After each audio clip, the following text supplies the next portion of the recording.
Hello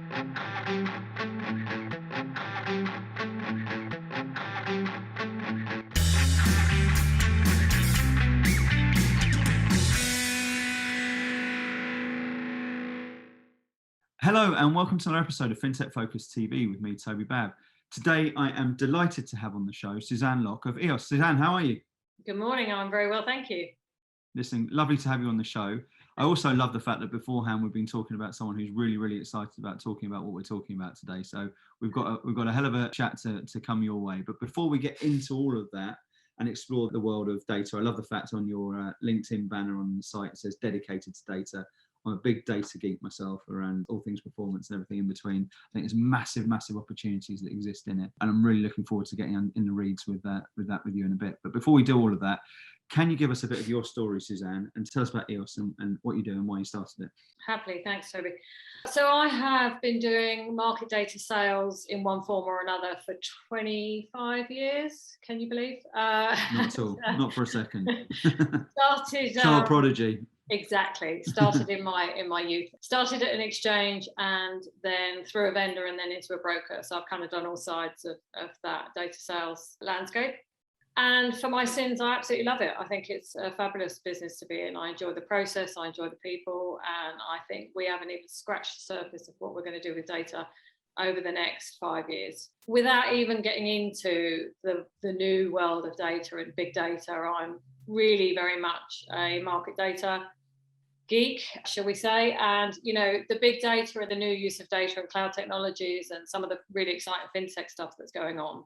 I love that we can learn about that, and I'm really excited by the process of that. But I think for today, it's interesting to see where we're at with that very core established exchange and broker market data sales process, and that's what we're supporting a lot with our clients at EOSE. So yeah, I've done it for 25 years. I left my last job at a broker 4 years ago, and we established EOSE. To be honest, I thought there would be loads of brokers, particularly in commodities, who have a product and a data asset that they're not commercializing, they're not controlling, and they don't use in the way that they should in terms of governance and control and in terms of revenue generating.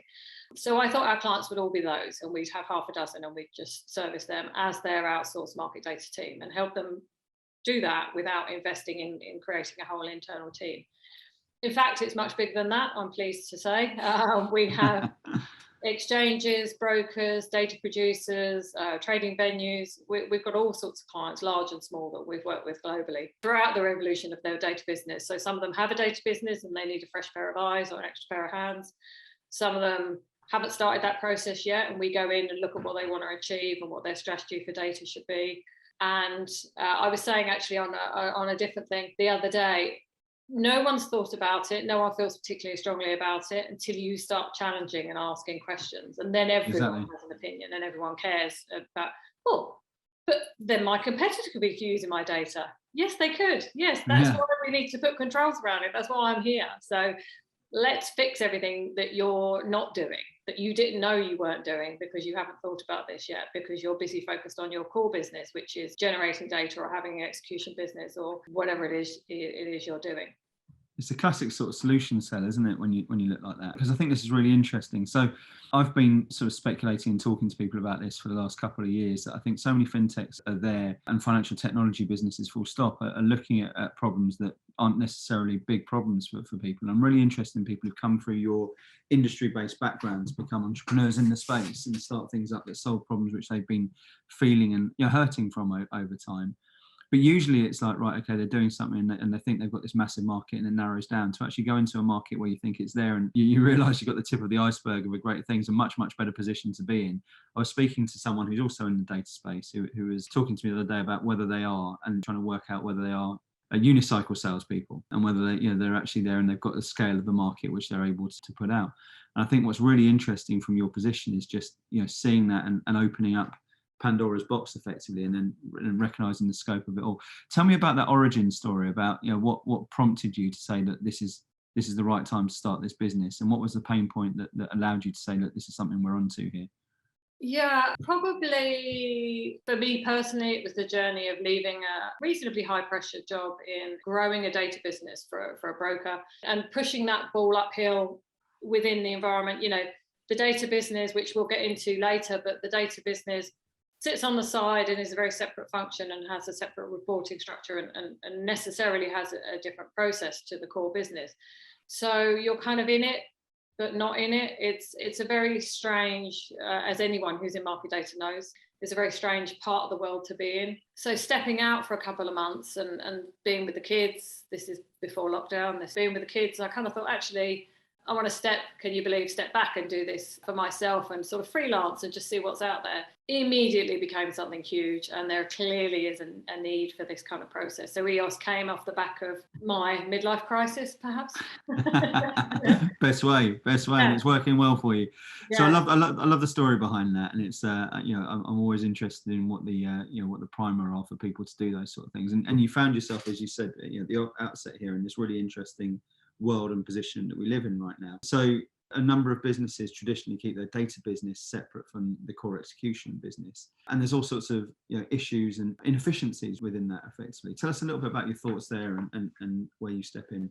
Yeah, I mean, data, I guess I've heard it referred to before as the exhaust pipe of the execution business. So there's a core business somewhere. And I'm saying execution, it could be a trading platform, could be an exchange, could be a brokerage, could be we have people who the data is some of the alternative data, you're creating something for a different reason, and you're monitoring telephone wires or car parks or something, and then the data has to go into a function, and in financial services it needs to be treated differently. But whatever it is, data sits on the side and is an adjunct to the core business. And actually, I feel it should be more embedded. I feel there should be a feedback loop between the data and the core business. And we do some of that. We started to do some of that with our clients, more than I ever have done before in the past. And it really is rewarding when you start to see data as part of the core business and it feeding into it. And it sort of talks to some of the topics we spoke about, Toby, before and decided not to get into today were about data ownership and pricing and all the stuff that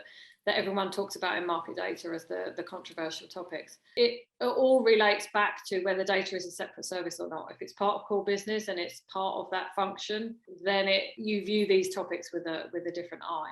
And you've seen companies really benefiting from seeing it as core business. Yeah, absolutely. And there are reasons why you would have it separate. And we have, in conversations with clients, we have recommended that because it is controversial to charge your clients for data when they're part of that trading environment. People don't enjoy that. It can be controversial, and using us as an outsourced team can help that kickback with the guy on the broking desk or the guy on the trading desk, and having those direct confrontational conversations about data when it should really come through the data business. And my team talking to the data business, we understand what we need to know about governance and control. I need to know where you're putting the data and how you're using it, if you're storing it, if you're creating a tradable instrument from it, if you're onward distributing it to my clients' competitors. I'd rather you didn't. So we need to have those kind of conversations. And that kind of has to happen data business to data business, because we need to talk in a very technical way about how the data is used that the guys in the front office don't need to know. But the guys in the front office do need to know who I'm talking to. They do need to know what conversations we're having, and it's useful for them to know how that data is being used. And that's the part that wasn't happening before. Or if your marketing team are going to a conference, I should ring every single person's market data team who's been there to make sure that they can access the data. If they come back to the desk after they've been at a conference or a function and they've met your head of biz dev, when that person arrives back at his desk, he should be able to see your data. He should be able to find it. He should know what page he's got put into his Bloomberg terminal, or what he's got search on Morningstar, or whatever function he's going to use. He should be able to access the content you were just talking to him about and do that easily. And that should be part of my job, is to support that function. And that helps evolve and grow the business. And this is sort of the evolution of sales and marketing full stop, where traditionally you've had sales done in a completely different way and marketing sort of being a separate function. And actually data is the bridge that sort of seems to sew the two of them together to allow actionable insights, which has always been my view of data, isn't it? There's lots of data you can collect to give you pretty graphs and certain numbers, etc., etc. But it's when it can turn data into actionable insights and give you that intelligence to make better use of that data. That's where you start to get the real golden ticket, right? And I'm quite interested to look at how companies in the space fail to harvest that data properly and utilize it in its best possible form. What are you seeing there? Yeah, I mean, they are harvesting it. You know, you look at exchange reporting. If you want to buy data from an exchange, you have to pay a license fee as a user. You have to declare where you are, what you're doing with it, as I mentioned. And if you said to someone in sales and marketing, I can give you a list of every single person that's interested enough to pay $5 a month if it's non-professional, or $100 a month, depending on what the market data fee is, you've got the number of people in every organization that's interested in your function. And throughout the food chain, you can see if they're front, middle, or back office, you can see what they're doing with it. The insight on that is enormous, and it doesn't seem to flow back through. And I think we're seeing it probably moving further away rather than back into that. But we have, where we've worked with clients, we've seen enormous uptick from that use of data. So we had a client in the Middle East coming over to Europe to do a roadshow in Scandinavia. So I ran the report and said, here are 15 people in Stockholm, your first stop. So make sure you're seeing all those 15 people. And there 5 people on the list they didn't know that weren't trading on the exchange, that they weren't going to go and knock on the door, and they're paying, well, that guy's paying $1,000 a month to use your data, and he's trading somewhere, so he must be trading somewhere else. So, that's the guy you want to go and knock on the door and see. And you should be harvesting that information. So we're going to probably get in a knot because we're talking about data on data, but when you're harvesting the kind of user information, probably is what I'm talking about. If you harvest that user information, then you can go and really support your core business. And that sort of comes down to the intelligence used for product launches, the intelligence used for new geographies, as you're talking about there. This is about making far more accurate decisions about where you invest your time, where your client base goes. And it comes down to my favorite subject, which is efficiency. I think that the job of a business is to make the job as easy as possible for everyone within it, to make them more accurate in what they're doing. I think the wastage and the friction that's seen in sales processes, particularly in financial services, is massive. And so when you're looking at this sort of process, it becomes, in my mind, a bit of a no-brainer. It makes smarter decision-making, more accurate decision-making, and better productivity off action. I mean, the rewards are huge here, right? Yeah. They are, and as you say, it's the efficiency. You've got all the information already in-house. You're probably already collating into some sort of system. Any of the large banks have to have processes to collect those reportings. And if only because they're collecting the revenue. So they have to know how many people there are because they have to collect the right amount of money for them. And then it's fairly simple process to look at that over time and look at your reports over time. And that's something we've done with exchanges and brokers is look at their reports and say, where are you seeing growth? Where's the evolution of your market in terms of your data business? So we've seen data revenues grow. I was looking at the numbers before we came on. It was $30 billion in 2018 reported as the global spend for data, which is up to 33.2 billion by 2020. So, I mean, that's the spend on everything, right? That's data, the vendor, the infrastructure, everything. But we're talking about a $33 billion business, but that's supporting a much bigger business of execution and trade. All of these competing participants, they're highly commercial. They're only going to buy data and have that data spend if they're trading the product and they have execution business themselves. So if they're trading some way, if they're buy side or sell side, they're still using the data for a commercially profitable process. Otherwise, they wouldn't be buying it. And they're getting much better at turning it on and turning it off and moving away from markets where they aren't profitable or only buying data where they see return on investment in terms of that data spend. So the efficiencies can be there, but you have this reporting. It's not that difficult to look at it over time. And then you should be able to show your heat map of, okay, well, we did a big push in Asia and our data revenues have grown by 2%. Or not, maybe. Or, in Asia, we've actually only seen US banks' presence in Asia. We haven't seen the local market. Or you should be able to take quite a lot of intel on your data business. To do that, you have to have the process. You have to have the structure. You do have to be efficient. You have to have someone that cares enough and has time to look at it. And the skills. All of the data businesses are so busy managing their own process, collecting the revenues, chasing bad debt, doing audits, whatever they're doing in their day-to-day business. They don't have time to flag this. And the guys on core business probably aren't looking at data as part of the business where they can get that feedback. Yeah, it's really interesting, isn't it? Because look, what we're talking about here is acceleration of growth. It's about improving returns, and it's about speeding up evolution of an industry that's evolving at an enormous pace. Full stop. Anyway, I know you've got thoughts around the evolution of the markets and data's part in that. Tell us a little bit of your thoughts there. Yeah, if you look at brokers, obviously my most recent sort of long-term process was in the brokers. So I've probably seen the evolution of markets there. Where brokers got squeezed and where they had to look for new revenue, the brokers themselves used data and really got into that data business probably 15, 20 years ago, when brokers started to charge end users for data and started to get data revenues for that. And we've all seen the growth of that. And that supported a business where they were finding it tougher to get money from their core brokerage activities. We saw the bro rates being squeezed, and everything getting harder for them to make money as a broker. And they've started off with just selling the raw data, and they're just harvesting that raw data and selling bid offer indicative pricing from the whiteboard or from the voice broker. As they've moved into electronic trading, they can now harvest a lot more depth of data. The data businesses are starting to get their own analysts and their own data scientists, and they're creating their own derived and enriched data, which they're selling through the vendors who are doing it again. You then sell that data package to a vendor who put their own data scientists and their own spin on it. Some guys want raw data and they want to do that themselves, and they have their own in-house team that do that. Some want the enriched derived data that you've already processed and analysed and can show them trends. So there's this sort of enriched data. All of that also feeds back into terminal numbers. People have been reporting them as stalling, and everyone's moving into data feeds, and people want an enriched data feed directly or through a third-party vendor, and there's a whole business around that. And that then goes straight into the systems and applications and into the workflow.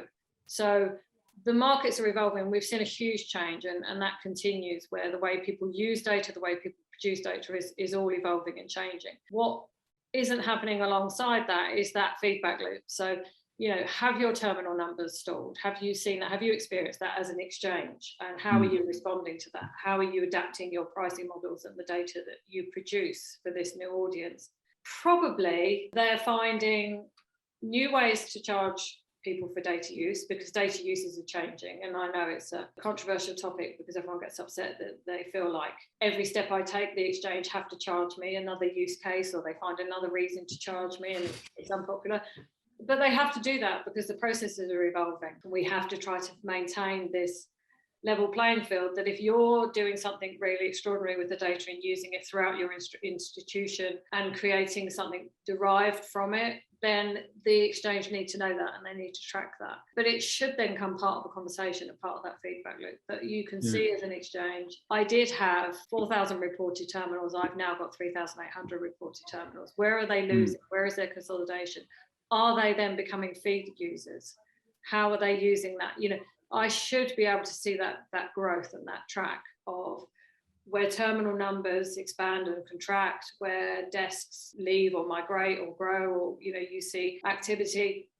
And when you run the numbers, it's actually really interesting. I mean, the data revenues are very stable and there's growth, but you do see migration between centres. You do see it moving into the US rather than Europe, or growth in the Middle East and slow down in Asia. And when you run the market data numbers of terminals and data feeds, and you start to overlay those information sets, you can really get a rich picture of, as an exchange data business, where have you seen this evolution and growth of data use? And are you seeing this migration of the evolution of the market where people are taking a data feed? Because I still think the terminal is going to be around for a long time. I know a load of guys that sit in a dealing room and need a terminal, and bemoan the loss of the second one when everyone used to have a Reuters and a Bloomberg.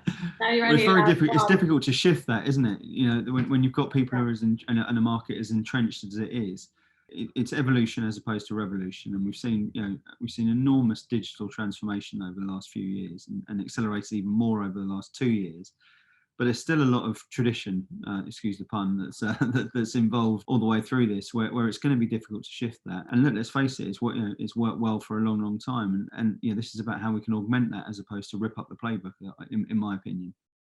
Yeah, exactly. You've still got to support that guy. There's still going to be eyeballs on a terminal, and he's probably the guy on the phone that's putting the trade through the broker, or who's on the exchange and executing trade. And as much as there's a lot of that digital workflow, you still need to support that and continue to support the old guys like me that need a terminal. So you got to do both, and it's tough. But they're also doing it without that feedback loop. Yeah. I feel like you're doing it dark a little bit, because how effective has it been? And did you cannibalise your own business? Which everyone's always afraid of doing if you launch a new product, that you're going to eat away at your old user base. And especially when you think of like the advances in methodologies and agile approaches and all this sort of stuff, and feedback being at the very sort of core of all of that, how it's not translated in is quite staggering, particularly when you think about the investment into data. I mean, you mentioned there about the headcount part, which is, my day job, where we look at, I don't think I've ever seen any of the markets that I've worked in accelerate more than data engineers, data scientists, to sort of move from quant to data, to data has been a really interesting thing to look at. And you look at all that investment and you still struggle with feedback side. I think that's, if you can get that bit right, then there's massive wins to, seismic wins to be made in that sort of marketplace as well, right? Yeah, there is. And how does he know what he's building if he can't see what's happened? You need to tell him what's happened in the last 6 months or 5 years, so that he can continue that curve, or he can adjust to changes that you've seen. We used to have people buying euro swaps, and now they're all, dollar forwards. I don't know. You need to kind of know where across asset class or across geography, where that user base is focused and where you're seeing returns, where it's most profitable as a data business, and where people are prepared to buy that content and where they're going elsewhere. You're seeing this being a trend that's set to continue, and people recognising the opportunity at the moment, I would assume. I think so. I feel like we've got a way to go yet, until that really. What's the catalyst? What allows it to because obviously in any change cycle, you've got your early adopters and such like, and there are things there that immediately blow up and move really quickly, and there's things there that take a little bit more time to lick. It seems like we're moving a little bit of a ball uphill at the moment. What allows that to accelerate? Yeah, I don't know. What's the catalyst? The age-old Refinitiv, LSE, IDN, ICE. There are exchanges moving into the data business. I don't need to tell you that in a huge way. The brokers, if anything, are stepping their data businesses further away. They're being branded as separate businesses. So you've got Parameta and Phoenix for ICAP and BGC. So they're moving away. I'm sure they also have these processes to examine the data and examine their growth. But as you look for new revenue for both your core business and your data business, both of those revenue sort of hunting people in the team should be looking at that data workflow. It's just not particularly sexy. No one's very excited about it except you and I. No one's very excited. When I sit down with our advisors, I'm constantly saying to them, data's really interesting. Trust me, data's really interesting. I'm not sure they're convinced, but it's when they see the returns though, it gets pretty convincing, doesn't it? Yeah, and they have said that every other business they talk to, they now find themselves saying, what are you doing with your data? Because it's the first thing you've got to do. You've got to know where it's going and who's using it. And this is the sort of catch up, and I've spoken about this numerous times on the show over the last couple of years, that for many years e-commerce has been light years ahead in terms of how it does that, and the intelligence of sort of an Asda in Scunthorpe sells a tin of beans and immediately there's some more planted across the other side of the world within seconds of it all. That to me is smart, and I think it's so many different use cases that we can get into to this industry that can dramatically revolutionise. There's so much talk about speed and efficiency and races and competition and all this sort of stuff, where there's just eons of opportunity sat right in front of us to look at that. I could be talking about this for a long time. You've been very game, Suzanne, and are going to be the very first of my quick fire rounds that we've done on this show. I've been very excited about this for a while and sort of had a couple of false starts on it all. But are you up for it? Are you ready to give us your pearls of wisdom in a quick fire format? Let's see. Right. Let's roll. So if you could give one golden rule, one golden bit of advice to someone who's starting up, as you did 4 years ago, what would that be? Don't give everything away. I say yes to everything and then realise I've forgotten to charge for it because I get so excited about the project or so excited about the analysis, I forget to charge. So remember the value of what your experience and your knowledge. The value of everything and is so important. We were just talking about that as an office in there, and recognising worth and recognising value is something that's really important, isn't it? Great one. That's core to what we do, because half of my conversations with clients are, how do people value your data if you're not charging them for it? If you give it away for free, it has no value. Yeah. So you have to, and I don't tell myself the same thing. Yeah, it's a cobbler's shoes, isn't it? Classic case. Okay, number 2. What's the one big trend you expect to see in the industry this year? I'm not sure there are too many big trends this year because we're coming out of COVID, but I think we're starting to see crypto as an institutional feed, which we haven't seen before. So I don't think we're there yet, but we're working with a few data partners, both buying and selling, who are interested in that crypto feed and getting something that is a proper established institutional feed of crypto. Well, that whole digital asset space is fascinating, isn't it? And I don't know if you saw the EOSE announcement today with the potential acquisition of Tora to move into digital assets. That's a really interesting piece in that evolution. So yeah, I don't think you're far away on that one. It's certainly a trend. I don't think we'll have reached the end of the curve in any means, but we'll be certainly further along. Definitely. Good one. Okay, next question. What's the best piece of advice you've been given in your career? Balance.